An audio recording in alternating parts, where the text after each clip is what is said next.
फरेबी बेटे का पर्दा हटा सच का साथ देना। अपने पति को कठोर मगर सच्चाई भरी बातों को कमल की मां भी झुठला नहीं सकी। नीलम का एक एक कतरा पसीना बहा है इस परिवार में। अपनी मां को इस तरह चुप देख कमल बोला, मां बताओ चुप क्यों हो तुम, मेरे साथ हो कि इस औरत के साथ।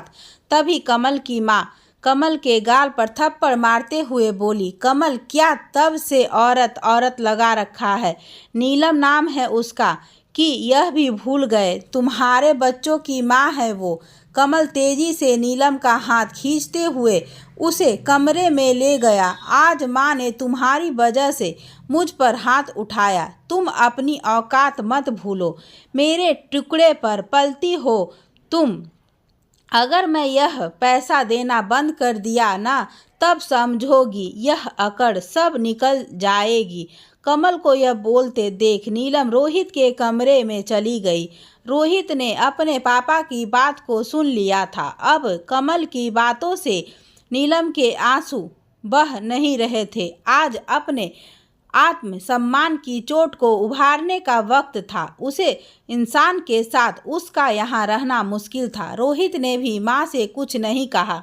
वो तय कर चुका था कि माँ जो भी फैसला करेगी वो उसका ही साथ देगा। उसकी माँ के आत्मविश्वास को टूटने नहीं देगा और ना ही पिताजी के सामने हाथ फैलाने को बोलेगा। नीलम के साथ साथ अब रोहित भी अपनी माँ के लिए सोच रहा था। रात को अपने ससुर के कमरे में जाकर नीलम ने अपना फैसला सुनाते हुए कहा, बाबूजी अब मेरा इस घर में रहना नहीं हो पाएगा। मैं बच्चों के साथ जाना चाहती हूँ, मैं उनके साथ नहीं रहना चाहती। यह सुनते ही उसकी सास, नीलम यह क्या बोल रही हो, छोटी सी बात का बतंगड़ मत बनाओ, मर्द जात है वो बाहर रहता है, भूल हो गई उससे, भटक गया एक बार वो। औरत जात का तो काम ही है पर्दे में अपने पति की भूल को छुपा उसके साथ चलना। नीलम अब बाबूजी की तरफ देख कम लफ्जों में पूरी बात कहते हुए, बाबूजी शायद मेरा जाना ही बेहतर होगा, यह कहकर बात को आगे न बढ़ाते हुए नीलम तो चली गई। लेकिन नींद किसी के भी आंख में नहीं थी। सुबह जब उठी तो दरवाज़ा खुला था। शायद कमल जा चुका था। कमल के जाने के बाद उसके ससुर ने नीलम को जाने नहीं दिया। बुढ़ापे में अपने पोते पोतियों से उनसे दूर नहीं करने को कहा। नीलम रहने तो लगी, लेकिन अब उस घर को अपनाने में उसे दिक्कत आ रही थी जिससे कभी एक गहरा रिश्ता कायम था, आज परायापन का एहसास हो रहा था। नीलम का उदास चेहरा देख उसके ससुर की तबीयत खराब रहने लगी। वो जानते थे कि नीलम का यूं अचानक निकलना उसके और उसके बच्चों को काफ़ी भारी पड़ेगा। उसने माया मोह की बातों से नीलम को घर में रख तो लिया था, लेकिन कमल के लौटने पर वो यहाँ नहीं रहेगी, यह समझ चुके थे। सब अपने में ही परेशान थे कि उसकी पड़ोसी, जिनसे उन सब का काफ़ी हद तक उठना बैठना था, नीलम के पास आते ही जो नीलम के उम्र की थी, नीलम के भोलेपन की वजह से कई छोटे मोटे काम करवा लेती थी। नीलम भी उसका हर काम बहुत ही सुंदर तरीके से करती थी। इस बार फिर से वो नीलम, मैं एक प्रॉब्लम में पड़ गई हूँ। नीलम ने कमल के करतूत के बारे में अभी तक बाहर वालों को भी नहीं बताया था।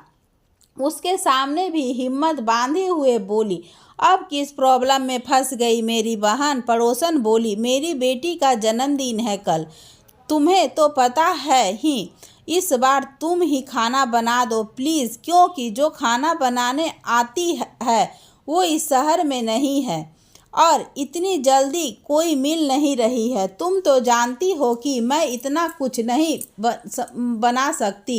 50 लोगों का खाना बनाना मुझसे नहीं होगा। मेरे हाथ का खाना तुम्हारे भैया को ही पसंद नहीं तो उन सबको क्या खाक पसंद आएगी। अगर तुम बना दो तो ठीक है, कोई बात नहीं, लेकिन मैं तुम्हारे घर पर नहीं, अपने घर पर ही बनाऊंगी, तुम ले जाना। वो पड़ोसन भी खुश होकर चली गई। नीलम के मन में अब एक नई विचार ने जन्म लिया अब उन विचारों के साथ रोहित के पास जाकर बोली। रोहित को पड़ोसन वाली सब बात बताएं और यह भी कहा कि अगर वो होम डिलीवरी का बिजनेस चला ले तो कुछ पैसा आ जाएगा। रोहित जो आज मोबाइल की हर टेक्नोलॉजी को जानता था, अपनी माँ की बात सुन अचानक से उसके दिमाग में एक आइडिया आ गया। अब उसका ध्यान अपनी माँ के बातों पर नहीं था, वो कुछ अलग ही करने की तैयारी करने लगा। दूसरे दिन जब उसकी माँ पड़ोसन के लिए रात के डिनर की तैयारी कर रही थी तो उसने हर खाने के आइटम की अपने मोबाइल पर वीडियो बनाना शुरू कर दिया। नीलम अब भी अनजान थी कि रोहित के दिमाग में क्या चल रहा है। उसने बार बार पूछा कि उसे अचानक वीडियो की क्या सूझी, लेकिन रोहित ने बस यही कहा कि उसका मन हो रहा है आज वीडियो बनाने का। नीलम जानती थी कि रोहित मोबाइल में ही बड़ा रहता है, इसलिए उसने इस बात पर ध्यान नहीं दिया। सब नीलम के हाथ के खाने की तारीफ कर रहे थे। सबकी बातें सुन रोहित को एक उम्मीद नजर आ रही थी। वो रात में बैठकर कुछ न कुछ मोबाइल पर करने लगा। अब तो रोज की ही बात हो गई। रोहित और रोज की ही कुछ न कुछ फरमाइश करते कि यह बनाओ वो बनाओ। उसको माँ जब भी बनाती बस रोहित उसे अपने मोबाइल में कैप्चर करता। नीलम अब अपने बेटे की इस नई हरकत से परेशान थी। इधर कमल एक ही ऑफिस में ममता के साथ काम तो कर रहा था, लेकिन ऑफिस में अब उसकी कोई इज्जत नहीं बची थी। उस पर ममता के लगाए गए आरोपों का सामना करना पड़ रहा था। घर में पैसे भेजना तो उसने बंद ही कर दिया था, इस उम्मीद में कि कहीं ना कहीं पैसे के अभाव में नीलम उसके पास लौट कर आएगी ही। अचानक से एक दिन नीलम की सासू माँ अपने पति से बोली, 8 महीने हो गए उस बात को, लेकिन मेरा बेटा अभी तक घर नहीं आया, ना ही फ़ोन करता है। ज़रा आप फ़ोन करके पूछ तो लीजिए। अपनी पत्नी की बात को सुन उन्होंने खुद से भरी नज़रों से देखते हुए कहा, उसने कभी तुम्हारी परवाह की है? क्या बोल कर गया है कि हम उसके पैसे से खाते हैं? अपनी पत्नी बच्चे की जिम्मेदारी जो नहीं उठा सकता, उसे नालायक इंसान से मेरा कोई ताल्लुक नहीं है। कमल ने नीलम को झुकाने के लिए उनका खर्चा बंद तो कर दिया, लेकिन मैं नीलम को जानता हूँ, उसके स्वाभिमान को ठेस पहुँचाई है तुम्हारे बेटे ने। मैं नीलम के नाम से एक फ्लैट खरीदूंगा, अगर वो जाना चाहे तो जा सकती है, अब उसे रोकूंगा नहीं। अपनी पत्नी की बात सुन अब कमल की माँ भी चुप थी। वो रोज ही देख रही थी नीलम को। कमल को माफ करना उसके लिए मुश्किल था। अब इस घर में उसकी जिद की वजह से रह तो रही थी, लेकिन अब बस सब एक जिम्मेदारी का एहसास था। सच भी है, रोहित और रिया की पढ़ाई लिखाई का खर्चा भी तो उसके ऊपर रहता है। यह कुछ महीनों में बहुत ही मुश्किल से कट रहे थे। उन सबके पहले की बचत से ही अब तक चलाने की कोशिश कर रही थी। एक दिन अचानक से नींद खुलते ही रोहित अपनी माँ के गले लगते हुए उसका पागलपन देखकर सब उसे पूछने लगे कि आखिर उसे हुआ क्या है। रोहित ने सबके सामने ही अपने मोबाइल को खोलते हुए दिखाया कि उसकी माँ की वीडियो फेमस हो चुकी है। अब उसके 1100 सब्सक्राइबर है। नीलम को इस विषय में कुछ भी जानकारी नहीं थी। अपने माँ के वीडियो में सब कमेंट को रोहित पढ़ कर सुना रहा था कि सबको उसकी रेसिपी पसंद आ रही है। उसे एक ब्रांड ने पसंद किया है। उसके अकाउंट में 3000 रुपये जमा हो चुके हैं। नीलम को रोहित की बात अभी भी समझ नहीं आ रही थी। घर में सब लोग रोहित की बात को समझना चाहते थे, लेकिन रिया के अलावा कोई नहीं समझ पा रहा था। रोहित ने बताया कि वो मम्मी की रेसिपी भारतीय व्यंजन का वीडियो बनाता था और उसे यूट्यूब फेसबुक पेज पर पोस्ट करता था। शुरू में यह इसलिए नहीं बताया कि पहले उतनी चल नहीं रही थी। इसको पॉपुलर होने में समय लगता है। इन 9 महीनों में यह गाड़ी चल पड़ी। अगर माँ इसी तरह वीडियो बना नई नई रेसिपी इस यूट्यूब चैनल पर पोस्ट करेगी तो माँ को इसके लिए पैसे मिलेंगे। आज माँ के अकाउंट में 3,000 रुपये हैं। अगर इसी तरह पसंद करने लगे लोग तो यह 25 से 30,000 रुपये भी हो जाएंगे। इतना बोलने की देर थी कि नीलम के आंसू बहने लगे।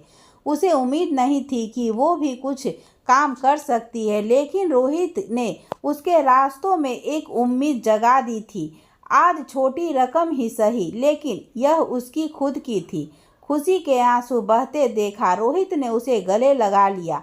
आज 2 वर्ष होने को है नीलम को। काफ़ी टाइम से अब वीडियो बना रही है, अब खुद मोबाइल में व्यस्त रहती है। उसने भी खुद को सीखा उससे जिसकी वजह से अब पहले और अब की नीलम में काफ़ी बदलाव आए हैं। नीलम का पहनावा, उसका आत्मविश्वास पहले की अपेक्षा काफ़ी हद तक बढ़ चुका था। नीलम इस घर का खर्चा अच्छी तरह से चला रही थी। रोहित और रिया की पढ़ाई भी अपने हिसाब से आगे बढ़ रही थी कि फिर एक दिन दरवाजे पर दस्तक देखा। सबको हैरानी हुई। नीलम ने ही दरवाज़ा खोला। नीलम के बदलाव देख कमल की आंखें फटी की फटी रह गई। जिस नीलम को वो जानता था और इस नीलम के चेहरे और पहनावे में काफ़ी अंतर था। नीलम ने जैसे ही देखा कि सामने कमल है तो वो अपने कमरे में चली गई। कमल की हालत बिगड़ चुकी थी। दुबला पतला शरीर, आंखें धंस चुकी थी। अपने बेटे की इस स्थिति को देख उसकी माँ उसे अपने कमरे में ले गई। जहाँ कमल को देख उसकी माँ की आंखें नम थी, तो वहीं अपने माँ की उजड़ी मांग को देख उसे समझने में देर ना लगी कि उसके बाबूजी नहीं रहे। उसकी माँ ने बताया कि उसने जो नीलम के साथ किया, उस सदमे को वो सहन नहीं कर पा रहे थे। उस गम के साथ उन्होंने दुनिया छोड़ दी। नीलम को कब का घर छोड़ देती, लेकिन मुझे अकेले कैसे छोड़ती। तेरी गलती की वजह से तेरे बाबूजी ने अपना सब कुछ नीलम के नाम कर दिया है। लेकिन आज कमल को इस बात का अफसोस नहीं था कि उसके पास कुछ नहीं है, क्योंकि उसे अब अपनी गलती का एहसास हो चुका था। ममता ने उसे पूरी तरह से बर्बाद कर दिया था। ना नौकरी रही ना इज्जत। कई महीने जेल के सलाखों के पीछे गुजार कर आया था कमल। आज वो बहुत ही शर्मिंदा था कि उसकी वजह से सब कुछ बर्बाद हो गया। नीलम जानती थी कि अपने बेटे की चाहत एक माँ को कैसे भूल सकती है। अब उनका बेटा आ चुका है। अब इस घर में उसकी कोई ज़रूरत नहीं है। शाम को रोहित और रिया के आने के बाद नीलम ने उसे घर को छोड़ने का फैसला लिया। उसके सास यह सुनकर बोली, नीलम, मैं जानती हूँ कि तुम कमल को माफ़ नहीं कर सकती। अब मैं तुम्हें रोकूंगी भी नहीं, लेकिन अपने बाबूजी का आशीर्वाद लेती जाओ। नीलम समझ नहीं पा रही थी कि उसकी सास क्या बोलना चाहती है, लेकिन उसने एक चाबी नीलम के हाथ में रख दी, यह कहकर कि बाबूजी ने तेरे लिए एक फ्लैट खरीदा था और उनकी इच्छा थी कि कभी कमल के आने के बाद अगर तुमने घर छोड़ा तो तुम उस फ्लैट में रह सकती हो। नीलम ने नम आंखों से अपने उस घर और सास से विदा ली। कमल उसे पीछे से देखते रह गया, लेकिन उसे रोकने की हिम्मत उसमें नहीं थी। इस समाज में कई औरत ऐसे हैं जो ममता की तरह है, सही गलत का निर्णय लेने में देर नहीं करती, लेकिन नीलम के जैसी भी है। पति से जोड़ने के बाद भी उसका उस परिवार से एक रिश्ता बनता है जिससे बाहर निकलने में उसे समय लगता है। नीलम ने इस घर में रहकर घर का परिचय देते हुए अपनी जिम्मेदारी में मुंह नहीं मोड़ा। यहाँ तो उसके बेटे रोहित ने भी उसका साथ दिया, एक नई दिशा दिखलाई। लेकिन क्या सच में सब औरतों को मिल पाती है कोई नई मंजिल? कुछ औरतें इतनी कमज़ोर होती है कि सब कुछ जानने के बाद भी चुप रह जाती है, वहाँ उसी के साथ समझौता करती है। यह सिर्फ कमल और नीलम की बात नहीं है, यहाँ कमल की गलती थी। शादीशुदा होने के बावजूद उसने कहीं और नज़र घुमाए, लेकिन कुछ औरतें भी आजकल ऐसा कर रही है। मैरिटल अफेयर या दूसरी शादी की ज़रूरत क्यों पड़ती है जब आप एक रिश्ते से जुड़े हुए होते हैं? क्यों शादी होने के बावजूद पति पत्नी खुश नहीं रह पाते और एक अलग दुनिया जो सिर्फ गुमराह करती है उस राह में निकल पड़ते हैं? इस प्रश्न का जवाब मैं कुछ दिनों से खोज भी रहा हूँ। अगर आपके पास इसका जवाब हो तो प्लीज़ कमेंट करके बताएं। कमल के आने के बाद नीलम का घर छोड़ने का फैसला ठीक था या नहीं? दोस्तों, मैं उम्मीद करती हूँ कि आपको मेरी कहानी पसंद आई होगी। कहानी पसंद आई हो तो वीडियो को लाइक करें, चैनल पे नए हैं तो चैनल को सब्सक्राइब करें। धन्यवाद दोस्तों।